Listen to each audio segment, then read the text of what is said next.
Assalamualaikum warahmatullahi wabarakatuh. Halo pemirsa setia, jumpa lagi dalam sebuah cerita misteri terbaru yang berhasil kami kumpulkan dari beberapa narasumber. Pada episode kali ini, kami akan mengangkat kisah mengenai lokasi syuting yang banyak setannya di sebuah kawasan penginapan di daerah Sentul, Jawa Barat. Tapi sebelum kita mengikuti kisah ini, jangan lupa untuk menekan tombol subscribe dan tanda lonceng agar kalian tidak ketinggalan kisah-kisah misteri terbaru dari kami.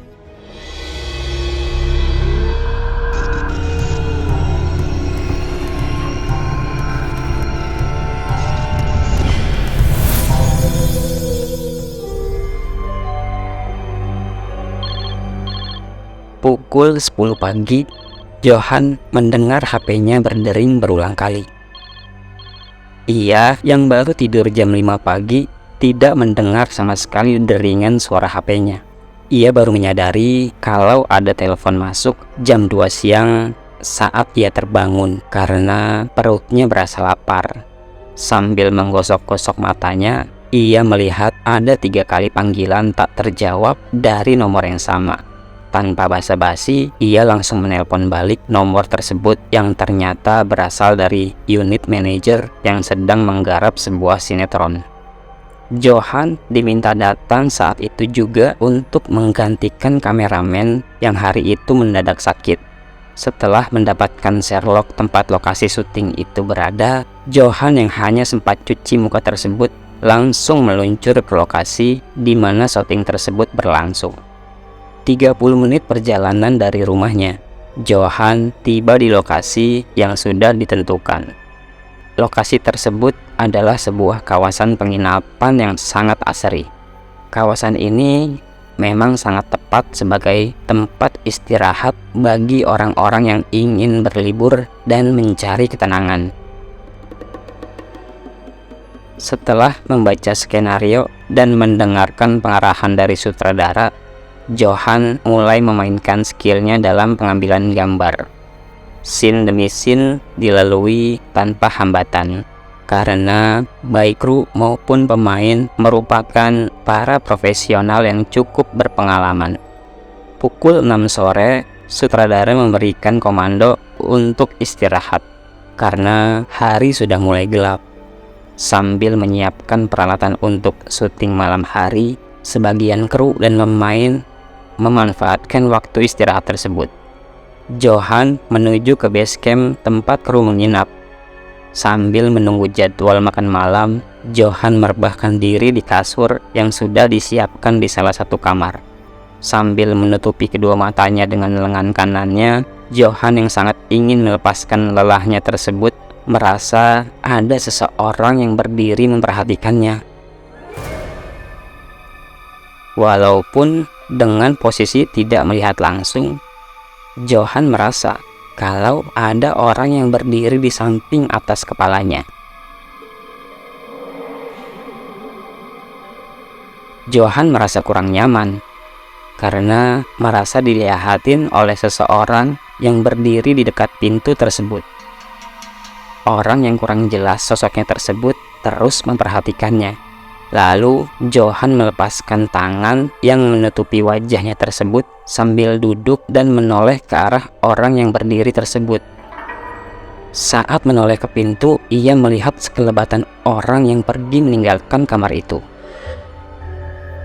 Orang itu sepertinya tahu kalau Johan merasa risih dilihatin. Makanya ia buru-buru keluar dari kamar dan pergi menjauh. Dengan spontan, Johan berdiri dan mengejar orang yang dari tadi memperhatikannya tidur. Buru-buru Johan membuka pintu lalu mengejar untuk mencari tahu siapa orang yang keluar dari kamarnya tersebut. Sambil memegang handle pintu, Johan memperhatikan keluar kamar. Ia memperhatikan tiap sudut ruangan, namun tidak menemukan satu orang pun di situ. Johan tidak sempat melihat wajahnya, namun ia tahu kalau orang yang tadi berdiri memperhatikannya tidur tersebut memakai kaos berwarna kuning, lengan panjang, dan celana panjang warna hitam. Rambutnya ikal sebahu. Sambil memperhatikan dengan seksama suasana di koridor kamarnya, Johan merasakan bulu kuduknya merinding. Lalu ia memutuskan untuk memeriksa seluruh rumah yang tidak terlalu besar tersebut. Di rumah tersebut terdapat 3 kamar tidur dan 1 kamar mandi. Johan memeriksa satu persatu kamar tidur termasuk kamar mandi. Lagi-lagi ia tidak menemukan seorang pun di rumah tersebut. Dalam kondisi yang menegangkan itu, tiba-tiba masuklah seorang kru ke rumah itu. Johan kaget bukan kepalang, karena saat ia sedang mencari seseorang, tiba-tiba ada orang yang masuk tanpa memberi salam terlebih dahulu. Ternyata si Roni, kru lighting, yang hendak memberitahu Johan kalau makan malam sudah siap. Sambil menahan kaget dan kesal, Johan akhirnya keluar rumah bersama Roni untuk makan malam. Sambil berjalan menuju tempat makan malam yang jaraknya lumayan jauh, Roni berkata kepada Johan, "Bang Jo, berani juga sendirian di base camp," ucap Roni. "Emang kenapa, Ron?" tanya Johan penasaran. "Rumah yang disiapkan untuk tempat kita istirahat kan angker, Bang Jo," jelas Roni. "Emang tahu dari mana kalau tempat ini angker?" Johan balik bertanya. "Kami kan sudah 2 minggu syuting di sini," jawab Roni. Johan tidak melanjutkan obrolan mereka. Ia hanya diam, memikirkan ucapan Roni dengan apa yang baru saja ia alami. Tidak lama kemudian, mereka tiba di tempat makan malam bersama para pemain dan kru lainnya. Di tempat makan, suasana sangat ramai dengan suara orang tertawa dan bercanda. Maklumlah, di lokasi ini terdapat 3 tim yang bekerja, karena program sinetron ini stripping dan kejar tayang pula, sehingga banyak sekali kru yang terlibat dalam produksi sinetron ini. Johan yang baru bergabung di tim ini memperhatikan satu persatu orang-orang yang ada di situ. Mungkin ada di antara mereka orang yang ia lihat di kamar tadi. Dari sekian banyak orang tersebut, Johan tidak menemukan orang yang memakai kaos kuning lengan panjang seperti yang ia lihat di rumah tempat istirahat tadi. Johan mulai merasakan hal yang ganjil di hari pertamanya di lokasi syuting ini. Selesai makan, semua kru yang terlibat di produksi sinetron ini mulai bersiap untuk melanjutkan syuting. Johan yang tergabung dalam tim 3 menempati lokasi rumah penginapan yang paling belakang dari kawasan ini. Dari sekian banyak rumah penginapan di tempat ini, rumah yang dipakai oleh tim 3 ini merupakan lokasi yang paling angker.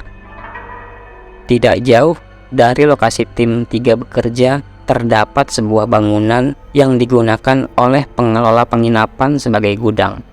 Di bagian gudang tersebut terdapat pos keamanan tempat security berjaga. Tapi malam itu tidak tampak ada yang berjaga di pos tersebut. Saat pengambilan gambar outdoor, Johan sesekali melemparkan pandangannya ke arah gudang tersebut. Tidak ada yang mencurigakan dan kondisinya biasa saja. Apalagi lampu-lampu yang banyak di lokasi itu membuat tempat itu menjadi terang. Adegan demi adegan berjalan lancar tanpa kendala. Kemudian sutradara memerintahkan kru untuk pindah lokasi. Dari halaman pindah ke teras. Saat pindah posisi, kru lighting mematikan semua lampu. Pada saat lampu mulai dimatikan satu persatu, suasana halaman rumah penginapan tersebut menjadi gelap. Karena suasana menjadi gelap, pandangan ke arah gudang menjadi sangat jelas. Secara tidak sengaja, Johan melihat seseorang duduk di bangku yang biasa digunakan oleh security. Orang tersebut mengenakan kaos berwarna kuning dengan rambut ikal sebahu, sedang duduk memperhatikan para kru yang sedang bekerja. Johan kaget melihat orang yang mirip seperti yang ia lihat di kamar sore tadi. Johan bermaksud untuk menemui orang tersebut. Belum selesai memindahkan peralatan, tiba-tiba orang yang duduk di pos tadi menghilang. Kemudian Johan melanjutkan lagi pekerjaannya. Tidak berapa lama Johan kembali melihat ke arah pos tadi dan menyaksikan orang berkaos kuning itu ada lagi dan tetap di posisi sebelumnya. Diam-diam Johan berbisik kepada salah satu kru menanyakan apakah mereka kenal dengan orang yang sedang duduk di pos security itu. Kru yang ditanya oleh Johan tersebut lalu melihat ke arah pos dan ia tidak melihat kalau ada orang duduk di situ. Padahal Johan melihat orang berkaos kuning tersebut masih duduk di situ dan memperhatikan mereka.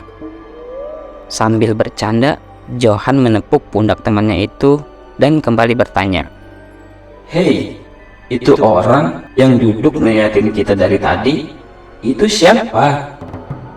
tanya Johan penasaran. Orang apaan sih, Bang Jo? Orang gak ada siapa-siapa kok. Jawab temannya sambil ikut memperhatikan pos security tersebut. Johan mulai merasakan ada sesuatu yang kurang beres di sini. Rasa takut mulai menyelimuti dirinya. Ia kemudian mengalihkan pandangannya dari pos itu untuk ikut membenahi peralatan. Namun ia masih penasaran dengan apa yang dia lihat tadi. Johan kembali melihat ke arah pos dan orang tersebut menghilang. Menjelang tengah malam, sutradara memerintahkan untuk istirahat dan melanjutkan kegiatan syuting esok pagi. Johan buru-buru mengintip kembali ke pos tadi dan dia tidak melihat ada orang yang duduk di situ. Setelah itu, mereka menuju ke base camp untuk bersih-bersih dan istirahat. Saat di base camp, Johan melihat kru-kru yang lain lebih memilih untuk tidur di ruang tengah bersama-sama. Padahal di rumah itu terdapat 3 kamar yang lengkap dengan tempat tidurnya. Johan lalu bertanya, kenapa mereka enggan tidur di kamar yang ada kasurnya? Namun mereka tidak menjelaskan alasannya. Di sini aja Bang Jo, enak rame-rame, kata salah seorang kru. Johan yang masih tidak mengerti tidak mau ambil pusing melihat beberapa orang temannya lebih memilih tidur di ruang tengah beramai-ramai. Johan akhirnya tidur sendiri di kamar dengan kasur yang empuk. Jam sudah menunjukkan pukul 2 dini hari. Sebelum tidur, Johan mematikan lampu kamarnya. Namun kamarnya masih mendapatkan cahaya remang-remang dari lampu luar yang menembus ke kamarnya melalui tirai jendela kaca yang berada di samping tempat tidurnya. Johan yang saat itu sangat capek dan mengantuk langsung merebahkan dirinya di atas kasur yang empuk. Namun Johan belum bisa tertidur pulas walaupun matanya terpejam. Ia seperti gelisah, padahal tubuhnya sangat capek. Ia coba mencari posisi yang dapat membuatnya tertidur pulas. Johan berpikir mungkin terlalu capek sehingga sulit untuk tidur. Dalam kegelisahannya, Johan dikagetkan dengan suara seorang perempuan yang sedang menangis.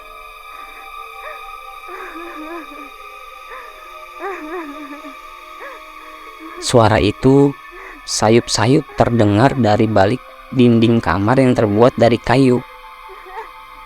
Johan memperhatikan suara itu sambil memeriksa seluruh kamarnya.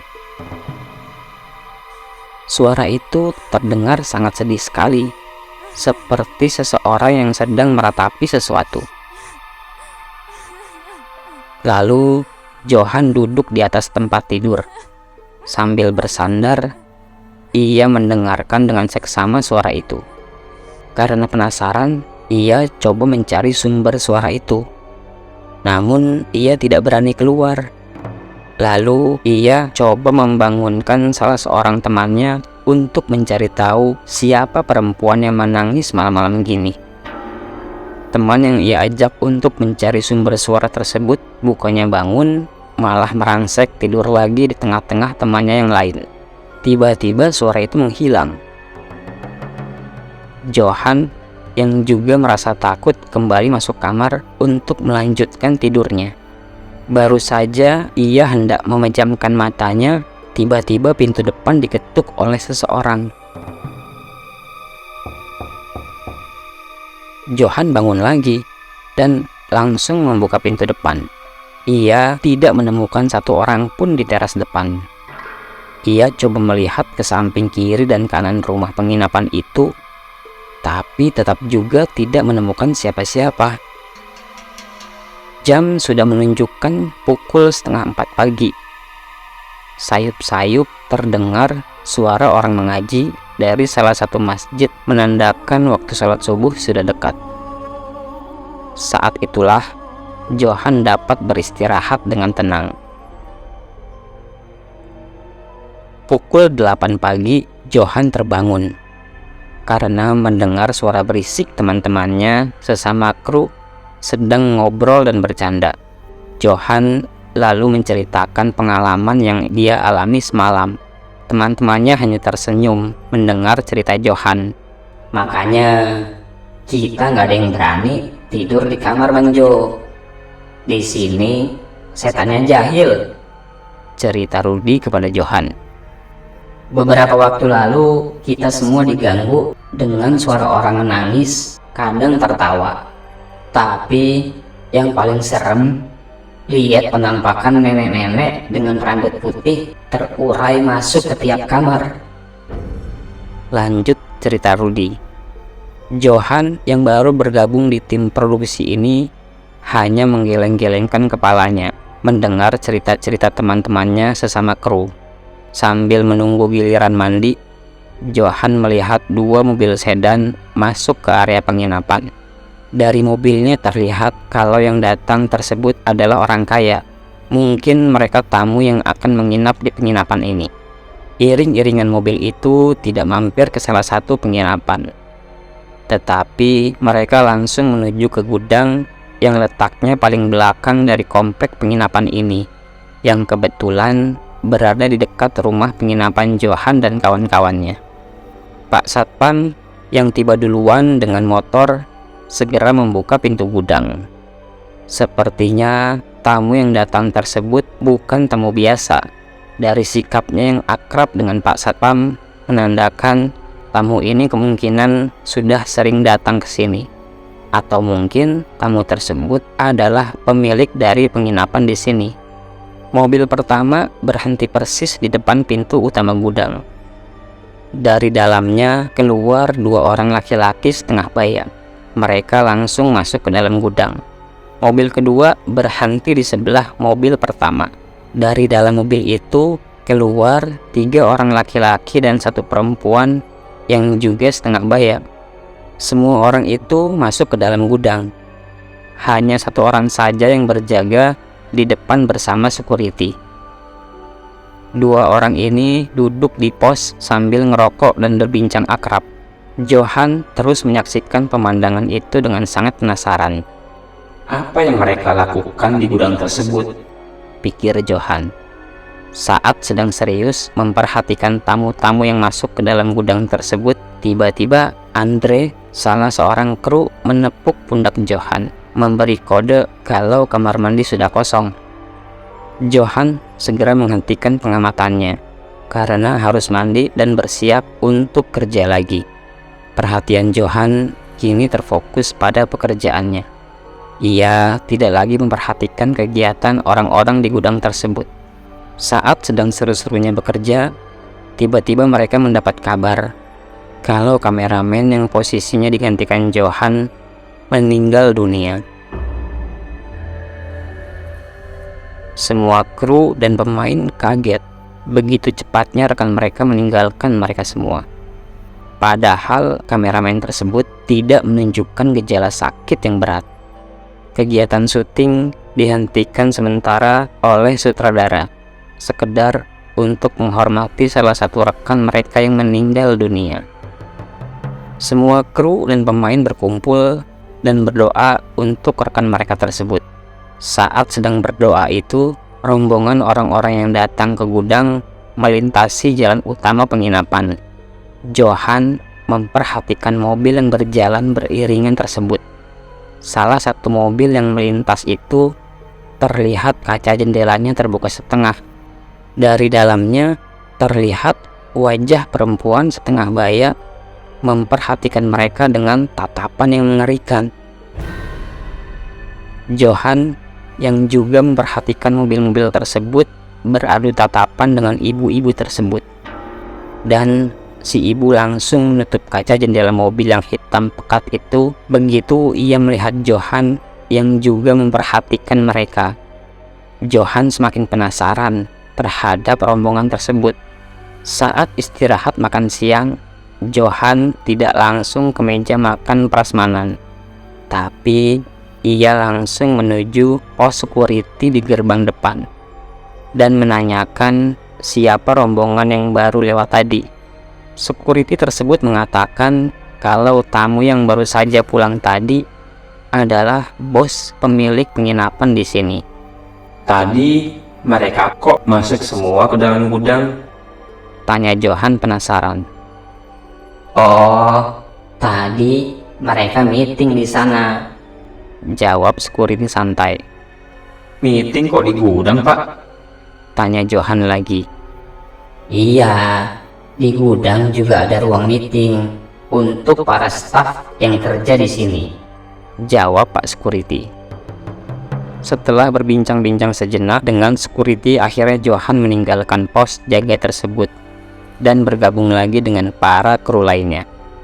Namun, Johan masih menyimpan rasa penasaran tentang kegiatan orang-orang tadi di gudang. Menjelang maghrib, kegiatan syuting dihentikan sesaat. Sebagian kru menyiapkan peralatan untuk syuting malam. Sebagian lagi beristirahat sambil menunggu makan malam tiba. Johan yang menantikan momen ini bersiap-siap ingin melihat suasana gudang yang tadi dikunjungi tamu dan bos pemilik penginapan ini. Baru beberapa langkah menuju ke gudang, tiba-tiba banyak kru yang kesurupan. Hal ini sontak membuat Johan kaget. Lebih dari 10 orang menunjukkan gejala-gejala aneh. Mereka ada yang menangis, ada yang tertawa, dan ada juga yang hanya diam sambil matanya jelalatan melihat orang-orang yang ada di situ. Sutradara bingung melihat fenomena ini. Ia akhirnya menyuruh unit manajer untuk mengambil tindakan. Sang unit manajer pun bingung harus berbuat apa. Johan mengambil inisiatif untuk menemui security di pos depan. Dengan tergopoh-gopoh, Johan menceritakan apa yang sedang dialami para kru. Security mendatangi lokasi kejadian dengan motor, dan tak lama kemudian security tersebut pergi dengan mengendari motor dengan kencang. Sekitar setengah jam kemudian, security tersebut datang lagi dengan membonceng seorang bapak tua yang mengenakan sorban hijau di kepalanya. Ternyata ia datang bersama Pak Sodik, seorang ustadz yang tinggal di kampung situ. Pak Sodik meminta air putih dalam botol air mineral yang besar. Lalu ia berdoa sambil memegang botol air tersebut dan menyuruh salah seorang kru untuk membagikannya kepada kru-kru yang kesurupan tadi. Suasana yang tadinya tegang dan menyeramkan serta membuat panik orang-orang kini menjadi tenang dan sunyi. Di lokasi syuting ini banyak sekali kejadian-kejadian menyeramkan yang dialami oleh para kru dan pemain. Para kru meminta kepada produser untuk pindah ke lokasi lain yang lebih aman. Namun produser menolak permintaan mereka karena uang sewa yang sudah dibayarkan ke pihak pengelola tidak dapat dikembalikan. Produser hanya mementingkan keuntungan semata tanpa peduli nasib para kru dan pemain yang dihadapkan pada situasi yang menyeramkan. Bagaimana kelanjutan dari kisah ini setelah produser memaksakan untuk tetap menggunakan lokasi ini? Lalu, apa yang Johan saksikan di dalam gudang dan apa hubungannya dengan bos pemilik penginapan tersebut? Saksikan kelanjutan kisah ini di episode berikutnya. Ikuti terus channel ini, jangan sampai Anda ketinggalan. Kami dari tim mengucapkan banyak terima kasih bagi pemirsa yang sudah mendengarkan kisah. Akhir kata, wassalamualaikum warahmatullahi wabarakatuh.